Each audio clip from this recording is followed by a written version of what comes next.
Señor, ciertamente al leer estas palabras nuestro corazón desfallece. Ciertamente, oh Dios, al ver el estándar de justicia que tú exiges, Señor, en tu palabra, solo podemos ver nuestra propia miseria, oh Dios, y lamentarnos, Señor, porque esto que dice aquí, Señor, son cosas que nosotros no tenemos en nosotros, por nosotros mismos, Señor. Oh Dios, permítenos en esta mañana ver a Cristo como aquel, Señor, que es nuestro consuelo al leer este pasaje. Permítenos entender sus ricas verdades, Señor, e impúlsanos en esta mañana a querer vivir de esta manera, Señor. Y todo esto te lo suplicamos por Cristo Jesús. Amén y amén. Vamos a tomar asiento, hermanos.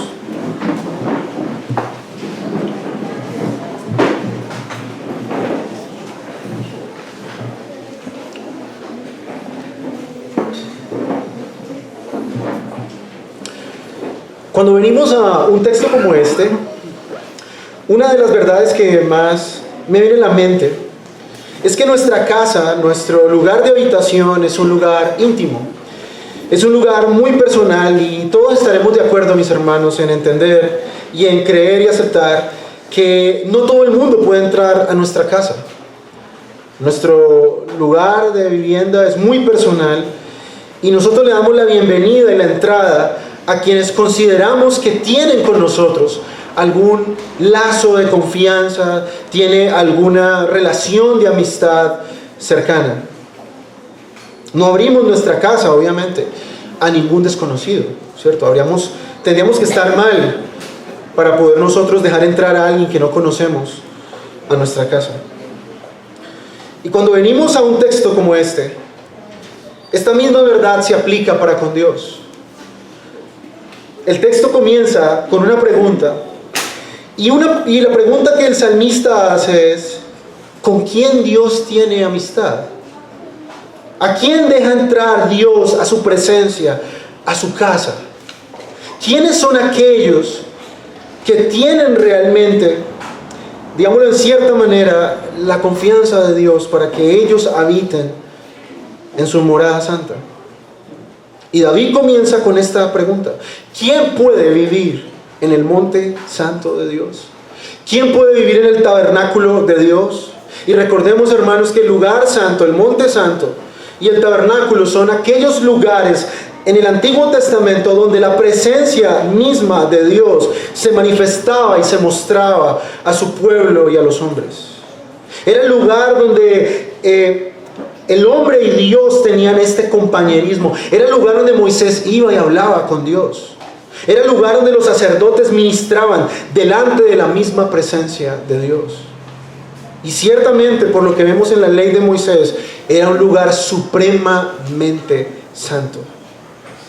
El sumo sacerdote solo podía entrar una vez al año allí en el día de la expiación, una sola vez. Vemos nosotros en la Escritura cómo el libro de Levítico nos es dado como un manual para nosotros poder entender cómo funcionaba el tabernáculo y cómo Dios estableció unas reglas, unas de ellas morales y otras de ellas ceremoniales, para que el pueblo pudiese tener compañerismo con Dios. Si nosotros pudiéramos en una frase entender el libro de Levítico, es compañerismo con el Dios Santo. Eso es lo que Dios anheló siempre desde el Antiguo Testamento. Por causa de nuestro pecado, por causa del pecado de Adán, nosotros no podemos tener un compañerismo con Dios simplemente así como así.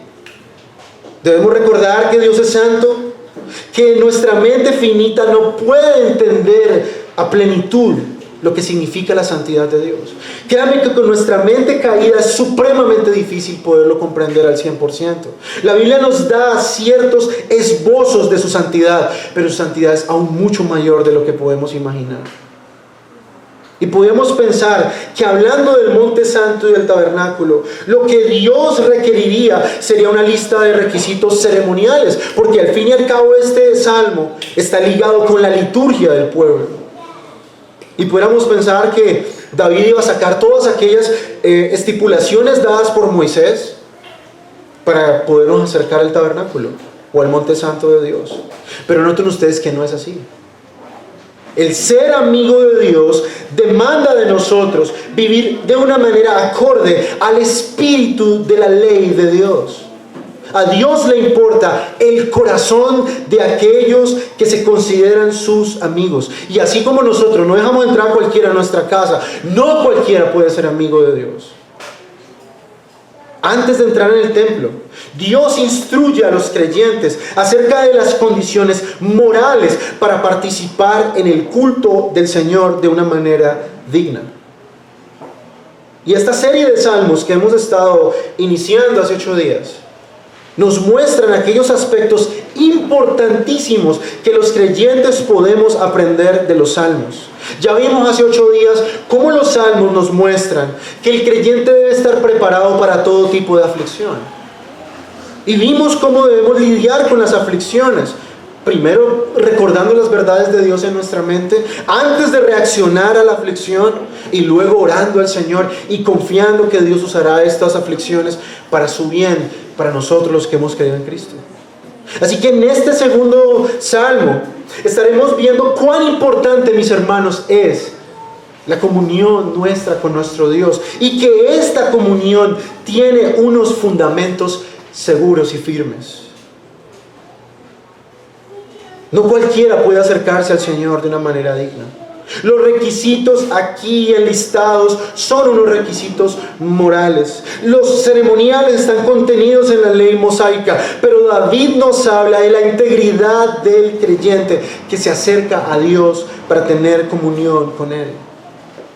Todos los cristianos verdaderos, y solo los cristianos genuinos, entenderán mis palabras. El cristiano verdadero anhela tener una comunión con el Señor y acercarse a Él de continuo.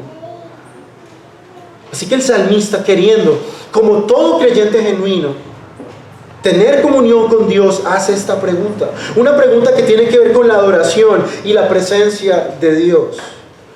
En otras palabras, mis hermanos, este es el carácter de aquellos que son verdaderos adoradores de Dios. Hoy se habla mucho de la adoración. Congresos se hacen hablando de estos temas, supuestamente pura música, pero jamás hablan de textos como estos, de la integridad que requiere aquel creyente que anhela tener compañerismo con Dios. Por eso el texto comienza con esa pregunta: ¿quién puede vivir con Dios?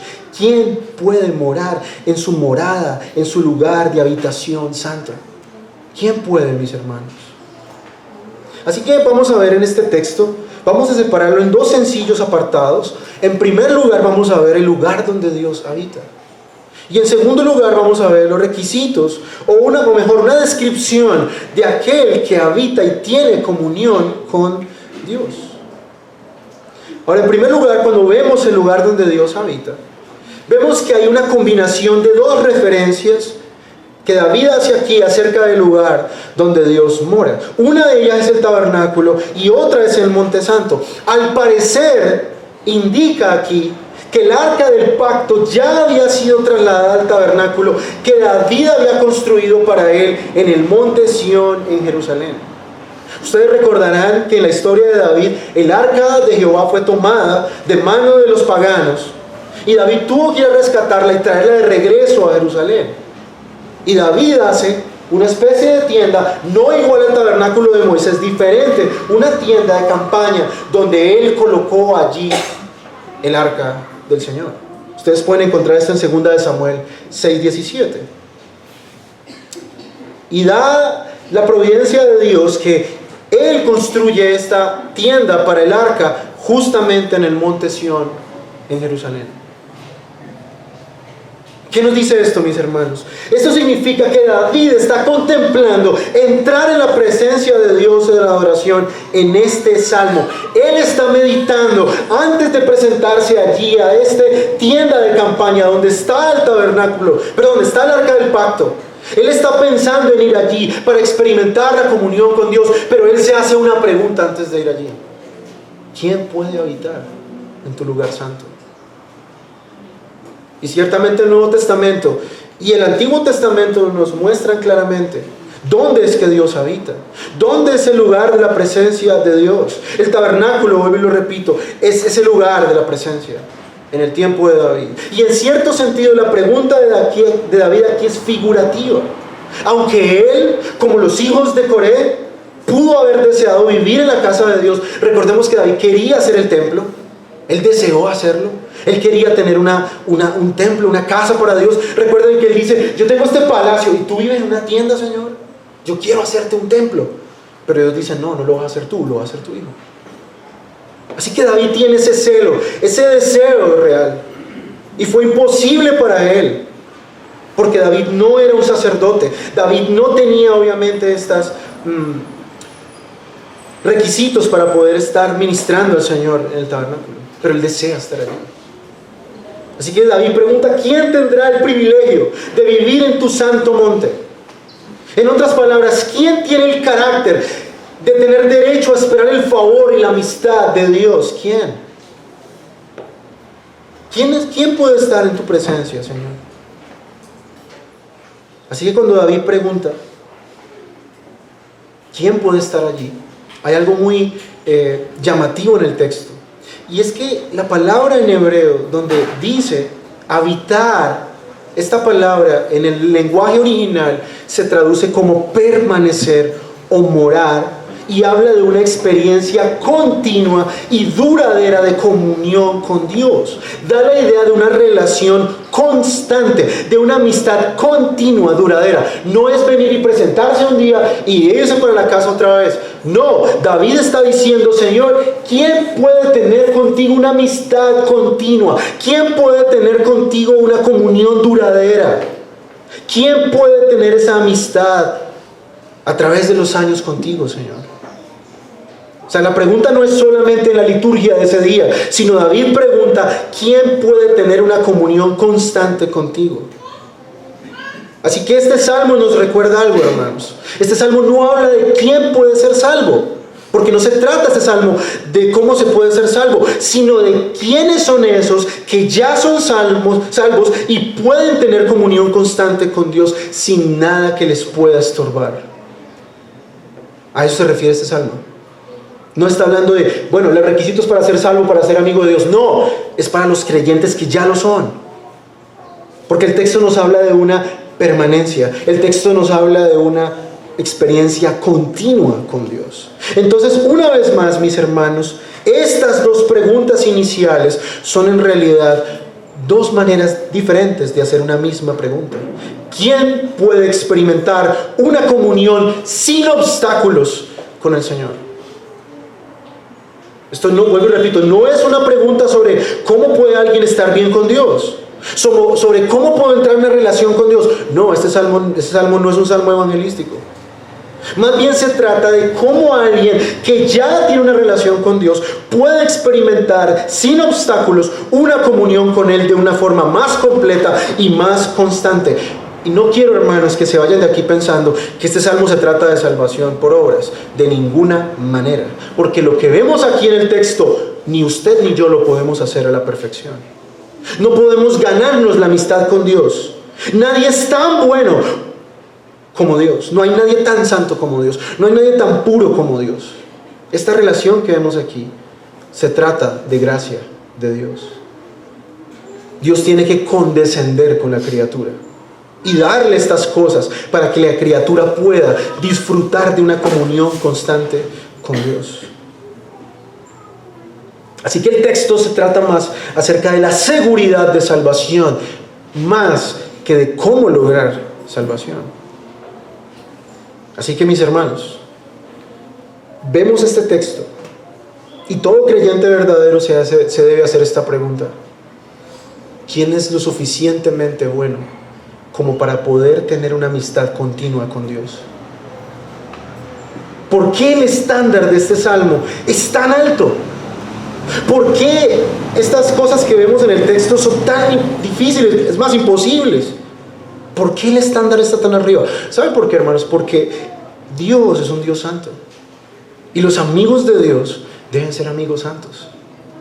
Es un ser que va más allá de nuestros estándares de bondad, de integridad y de rectitud. Dios es tan puro, tan santo, que nuestra mente, vuelvo y repito, no lo puede imaginar, no lo puede percibir. Nuestra mente caída jamás podrá comprender al 100% cuán santo es Dios. Y todo aquel que se le acerca a Dios y quiere ser amigo de Dios, debe tener un estándar moral de acuerdo a Dios.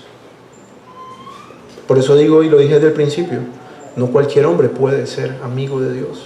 Y sin duda, este texto nos muestra que no todos los hombres son amigos de Dios, aunque ellos lo digan con sus labios. Es que él y yo estamos bien, somos amigos. Falso. Falso. David nos va a dejar claro aquí las características de aquel que tiene comunión con Dios, de aquel que tiene esta amistad sin restricciones, sin obstáculos, aquellos que son verdaderos amigos de Dios. Ahora voy a ahondar claramente en la segunda parte, que es la parte más extensa del Salmo. Vamos a ver estos elementos en esta descripción que David hace del creyente que habita con Dios. Ahora, estos elementos están presentes en quienes tienen comunión con Dios, en la calidad de amigos que caminan con Dios. Ahora, este mismo principio aplica en el Nuevo Pacto. En ese sentido, la conducta de la vida del creyente es un reflejo de su comunión con Dios. Como dice el apóstol Juan en 1 Juan 1:6, si decimos que tenemos comunión con Él y caminamos en la oscuridad, mentimos y no practicamos la verdad. Juan mismo lo muestra. Si decimos que caminamos con el Señor, que tenemos comunión con Él, una persona que camina en oscuridad no puede realmente ser amigo de Dios. Y se engaña a sí mismo quien cree que lo es.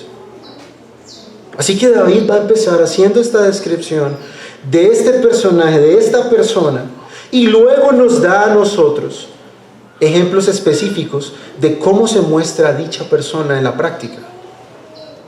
Entonces, la respuesta básica a esta pregunta, ¿quién puede experimentar una comunión sin obstáculos en el Señor? Es que la respuesta más sencilla es una persona de un carácter piadoso. Es una persona que tiene una comunión tan sostenida con Dios que se refleja en su carácter diario. Y vamos a ver las tres primeras. Dice nuestro texto ahí: ¿quién morará en tu santo monte? El que anda en integridad, el que hace justicia y el que habla verdad en su corazón. Noten ustedes estas primeras tres características de aquel que es amigo de Dios. Es un hombre íntegro, es un hombre justo y es un hombre que habla verdad. Estas tres características son el fundamento del carácter piadoso de todos los amigos de Dios, de todos aquellos que quieren y tienen comunión constante con Dios. Para tener ese continuo compañerismo se debe poseer estos elementos. Los amigos de Dios viven de una forma particular. Y como ya veremos, hermanos, más adelante, son unos requisitos muy altos para poder vivir con aquel que vive en las alturas, aquel que vive en lo alto. Ahora, aquí David está hablando del tipo de persona que consistentemente vive de una manera que agrada a Dios.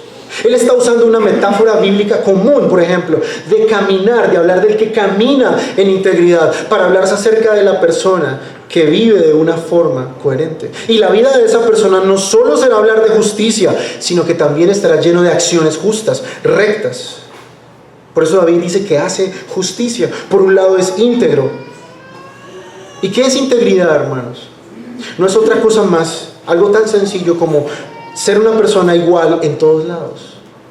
Ser el mismo en todas las circunstancias, en todos lados, en todos los lugares. Es una persona que no tiene que esconder cosas de su carácter delante de los demás, sino que él se comporta igual, tenga los ojos de los demás encima o no los tenga. De hecho, la palabra en el original da la idea que es alguien que no puede ser culpado de algún pecado de hipocresía.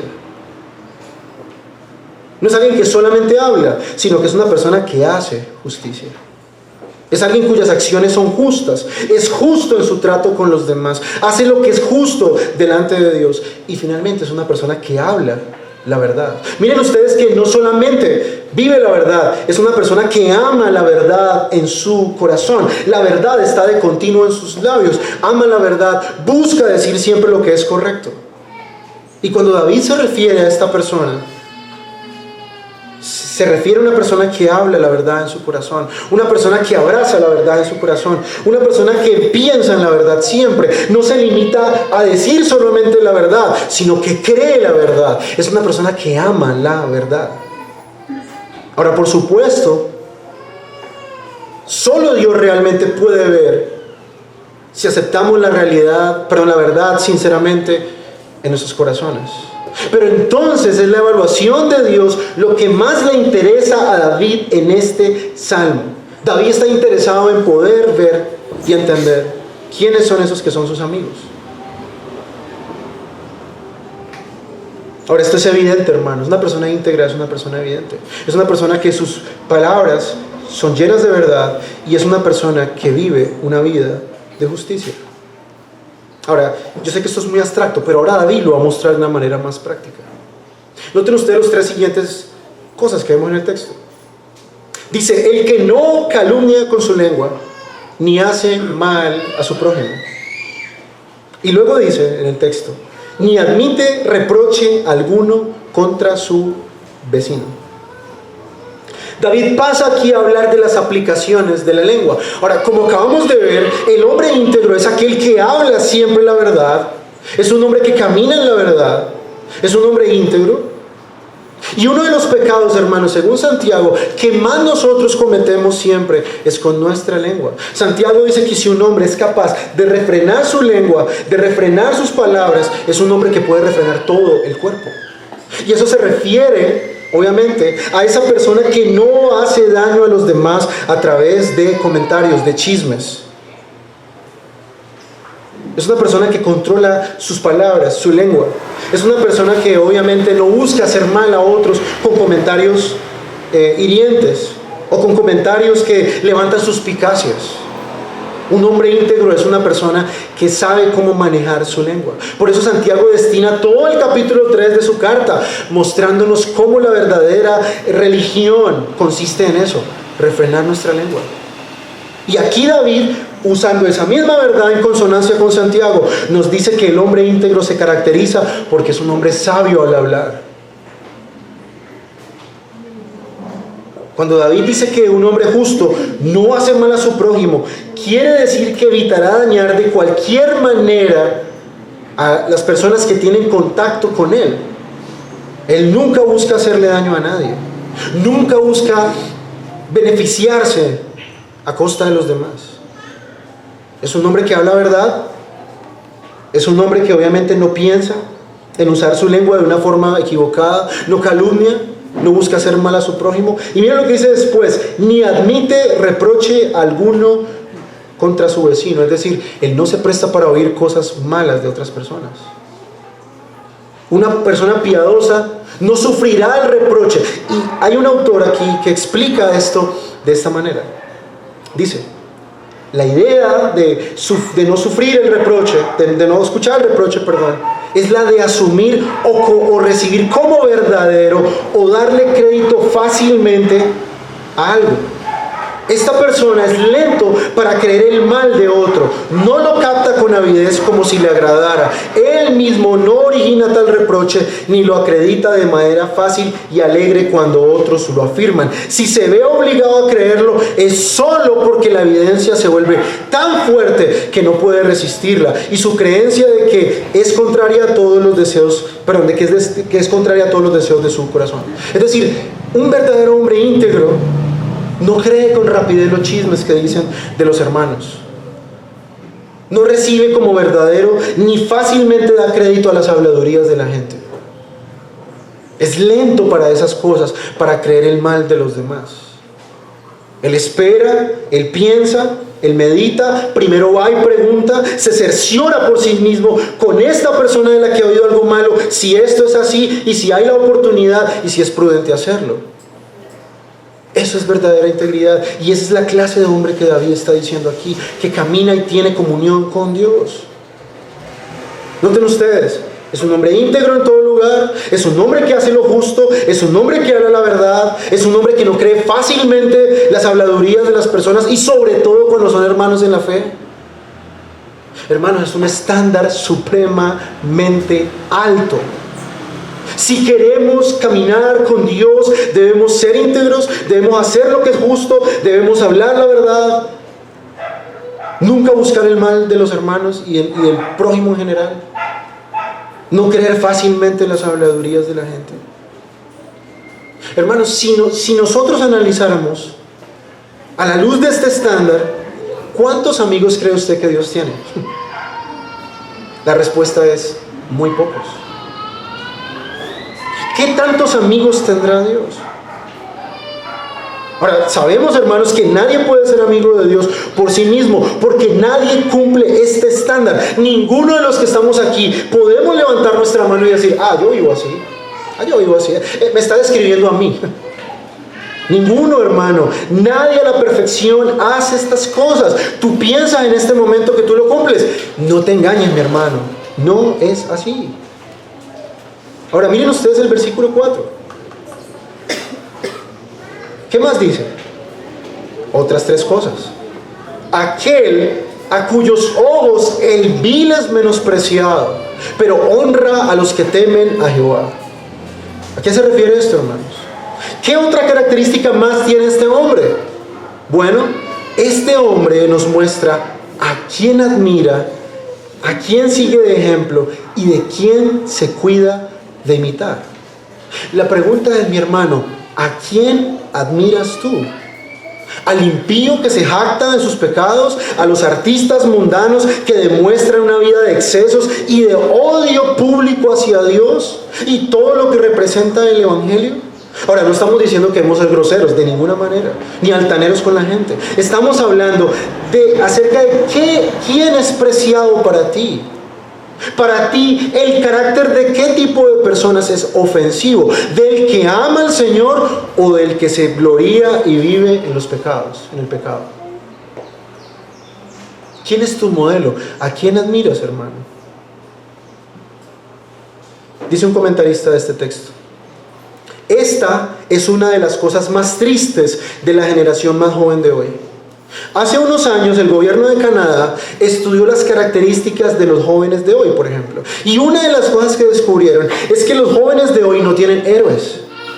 Esto es difícil de apreciar para la mayoría de las personas mayores, porque teníamos y tenemos héroes. Hay personas a las que hemos admirado y que tratamos y queremos ser como ellos, pero la juventud hoy generalmente no tiene héroes, no tiene un modelo a seguir, y sin héroes tendemos e iremos a la deriva.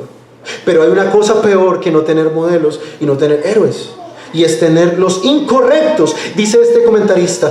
Y sospecho que a pesar del estudio canadiense, muchos jóvenes se están desviando en esta dirección ahora. Admiran al cantante de rock que tiene un estilo de vida abominable, pero que sin embargo es rico y famoso. Admiran al vendedor de crack que se pasea con ropa elegante y joyas de oro deportivas. ¿Y la gente recta? Padres que mantienen a sus familias, hombres sacrificiales, madres fieles en el cuidado y la crianza de sus hijos, gente que se sacrifica por los demás. A los jóvenes no les importa y echan de menos a estas personas. Hoy se admira al que desafía los límites, al que irrespeta la ley. Es más, dice el comentarista y termina con esto: a la gente le gusta más ser envidiada que admirada. ¿A quién admiras tú, mi hermano? ¿A quién admiramos nosotros? ¿Quién es nuestro punto de referencia? ¿Todos aquellos que aman al Señor y queremos seguir su ejemplo piadoso, o más bien nuestro ejemplo son la gente del mundo? Aquellos que se esfuerzan por las cosas de este mundo materiales y que ciertamente son buenos ejemplos de trabajo, son buenos ejemplos de esfuerzo, pero los que nosotros debemos admirar y a quien nuestros ojos realmente deben apreciar son aquellos que nos dan ejemplo de cómo caminar con Dios. Y noten ustedes aquí cómo el hombre íntegro, dice el texto, aborrece en cierta manera, es vil y menospreciado. El vil es menospreciado en sus ojos. Él no tiene ni quiere tener nada que ver con los hombres del mundo. No hay nada que admirar en la gente sin Cristo. Pero Él honra a los que temen al Señor. Para Él son de gran estima. Todos los santos de la antigüedad, todos los hombres que caminan con Dios son sus amigos. Por eso Él quiere ser amigo de Dios. ¿Qué tanto este hombre es tan íntegro? Miren lo que dice después. El que aún jurando en daño suyo, no por eso cambia. Es un hombre íntegro en sus palabras. Y cuando Él da su palabra, así Él salga perjudicado, Él se va a mantener firme en su decisión. ¿Cuántos de nosotros hemos hecho alguna vez una promesa? Y cuando vemos que las cosas salieron en nuestro perjuicio, nosotros decimos, no, ¿sabe qué? Yo como que no, yo mejor me voy para atrás. No, lo que le dije mejor no, porque salgo perdiendo. Pero este hombre es tan íntegro que cumple lo que promete, así él mismo salga perjudicado por su palabra. Si una persona piadosa da su palabra en hacer algo o celebra un contrato, jamás se echará para atrás en cumplir lo prometido, incluso si luego descubre que eso será en su perjuicio. Le costará caro o le causará la pérdida de alguna manera. El hombre piadoso es un hombre que cumple lo que dice, aun cuando no es ventajoso. ¿Qué otra cosa dice el texto? ¿Quién su dinero no dio a usura, ni contra el inocente admitió cohecho? Este hombre piadoso no tratará jamás de sacar provecho de las desgracias de los demás. No se vale de alguien que está en una mala situación y saca partido económico. Todo lo contrario, el hombre piadoso es un hombre generoso, es un hombre que sabe usar el dinero.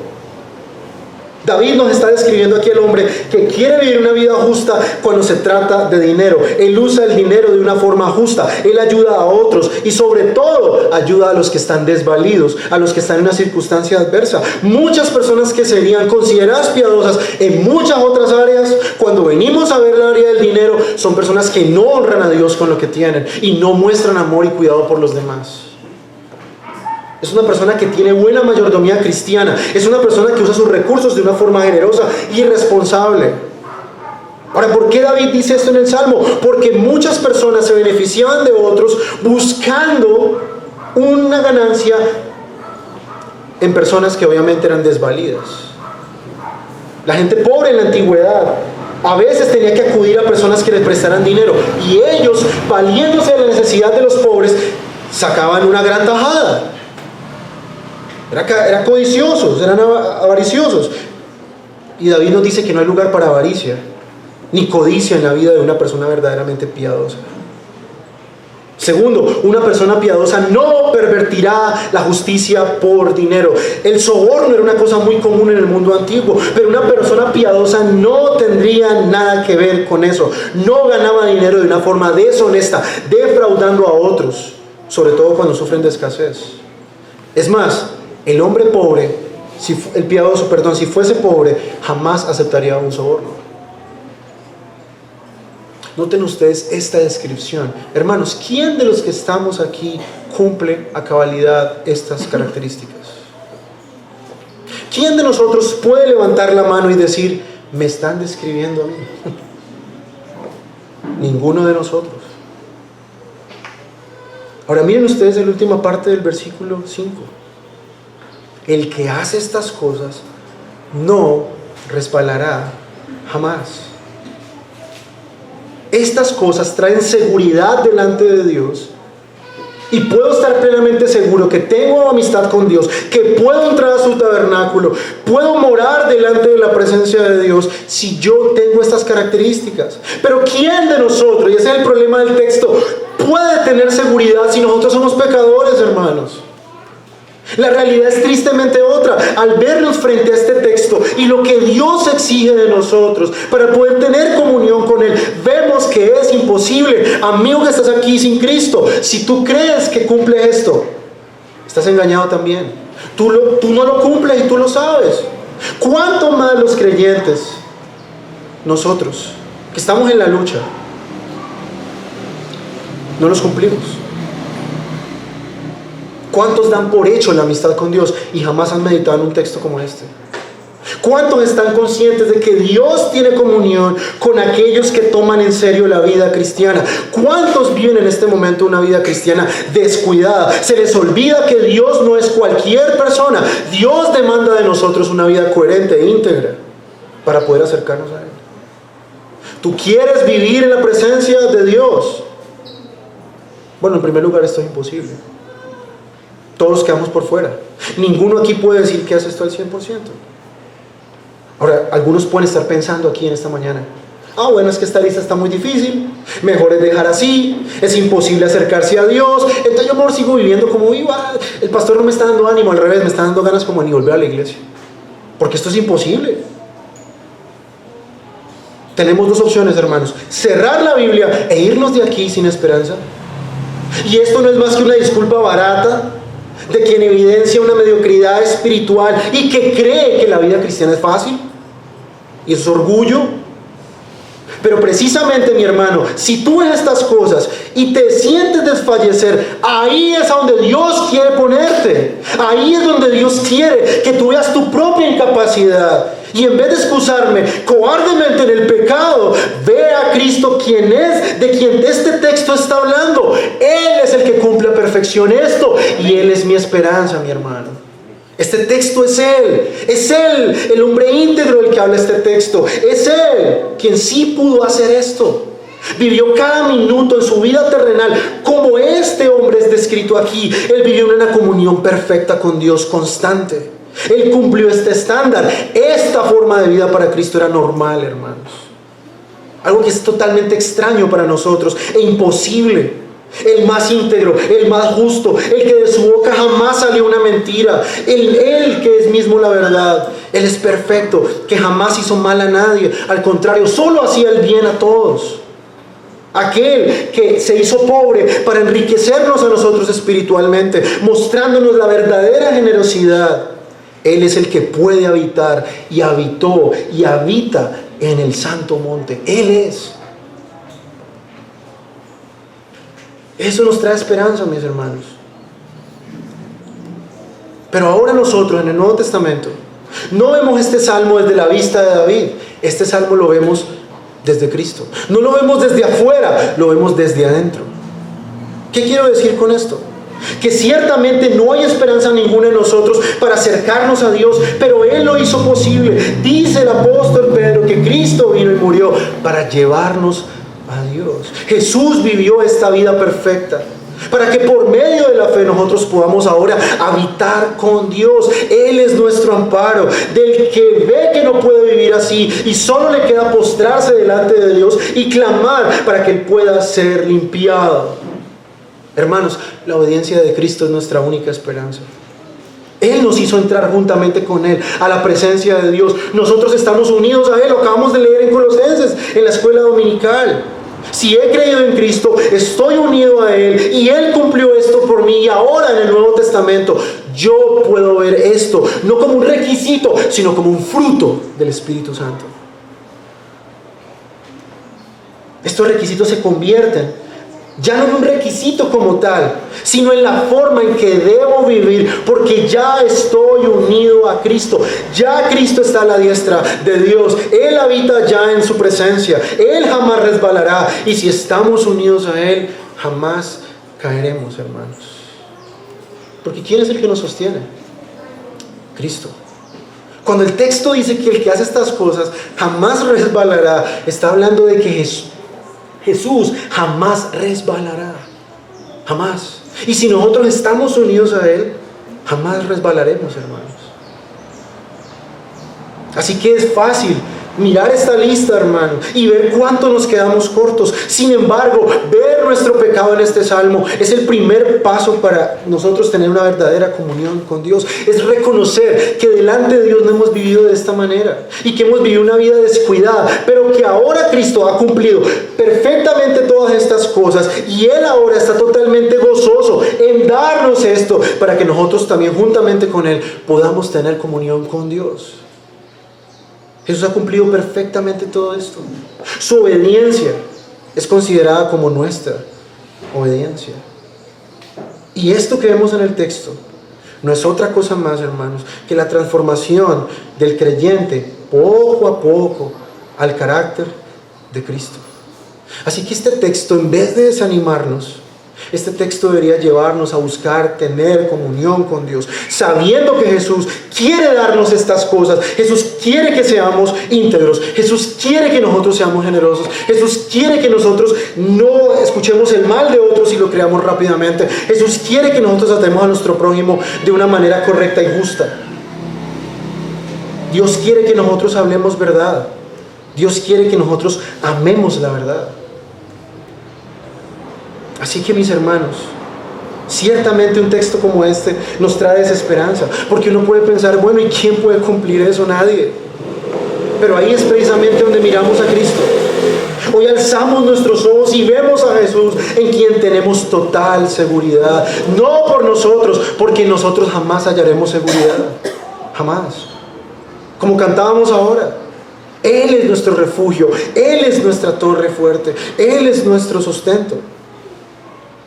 Vemos como Jesús, el justo perfecto, descrito en este pasaje, nos asegura que jamás resbalaremos, porque al estar unidos a Él jamás pasará. Y según el Salmo 15, sabemos que David también agregaría que aquellos que demuestren que son la obra de Dios, jamás carecerán de seguridad. Así que eso es lo que somos en Él, hermanos. Un texto como este nos muestra nuestra urgente necesidad de constante dependencia de Dios, de estar constantemente rogando a Dios que nos sustente y que nuestro carácter poco a poco sea transformado. Mi hermano, eso es algo que debe ser evidenciado en nosotros. No puedo decir que tengo una comunión constante con Dios, con el Señor, y al mismo tiempo soy una persona que no soy íntegra, que no hago justicia, que no hablo verdad, que no amo a los hermanos, que no tengo comunión con mis hermanos, que calumnio con la lengua, que hago mal a otros, que creo los chismes fácil de otra persona, que admiro al mundo. Y los hermanos piadosos me parecen terribles, que no soy íntegro en mis palabras, prometo una cosa y luego no la hago, que me aprovecho de otras personas que están desvalidas para sacar tajada de eso. Esto nos muestra, hermanos, cuánto necesitamos a nuestro Señor Jesucristo para que nosotros podamos habitar, y de hecho ya en Cristo habitamos en esta morada celestial. Así que, mis hermanos, después de meditar este texto, contestemos ahora sí esta pregunta: ¿quién podrá habitar en tu tabernáculo? ¿Quién podrá habitar en tu santo monte? ¿Quién podrá tener comunión constante y duradera contigo, Señor? ¿Quién podrá ser tu amigo? La respuesta del Evangelio es: todo aquel que está en Cristo, todo aquel que ha creído en Él y que ahora por su unión con Él se está pareciendo a Él. Esos creyentes que aman a Cristo y dependen de Él, ellos pueden y deben morar ahora en la presencia de Dios. Así que, mis hermanos, abandona toda esperanza de autojusticia. Abandona toda esperanza de que tú en tus fuerzas puedes de alguna manera agradar a Dios. Estas cosas nos quita totalmente la esperanza, pero al ver a Cristo ahora, sabemos que sí podemos habitar con el Señor. Sabemos que sí podemos tener una comunión constante, porque Él obedeció por nosotros. Hizo por nosotros lo que no podemos hacer. Busca al Señor, mi hermano. Cristo ha hecho todas estas cosas para que podamos nosotros tener una comunión constante con Dios. El orar es de esas cosas que los creyentes damos por hecho, mis hermanos. Pero a Cristo le costó toda una vida de obediencia perfecta a la ley para que nosotros podamos ahora morar con Dios. ¿Qué vas a hacer ahora con tu tiempo, mi hermano? ¿Vas a buscar ahora sí a Dios? No confiando en ti, sino confiando en Cristo. ¿Vas a anhelar ahora ser como este salmo nos muestra? ¿Vas a orar con todo tu corazón rogando al Señor que tú puedas ser aquellas personas que el texto dice que son amigos de Dios, que son personas coherentes en su vida y que son realmente íntegros. Pon tu mirada, hermano, en Cristo en esta mañana. No te desanimes, mi hermano. Aquel que nos muestra nuestra incapacidad es el mismo que después nos da su mano para que nosotros podamos vivir como Él nos manda. Toma esperanza en esta mañana en tu corazón. Mira a Cristo, mira su obediencia perfecta y confía en Él de todo tu corazón. Haz de Cristo ahora tu refugio en medio de un mundo difícil, en medio de un mundo pecador, en medio de un corazón tan amante al pecado como el nuestro. Cristo es nuestra esperanza, mi hermano. Y Él entró al lugar santísimo para que nosotros entremos juntamente con Él en la presencia de Dios. Vamos a orar, hermanos.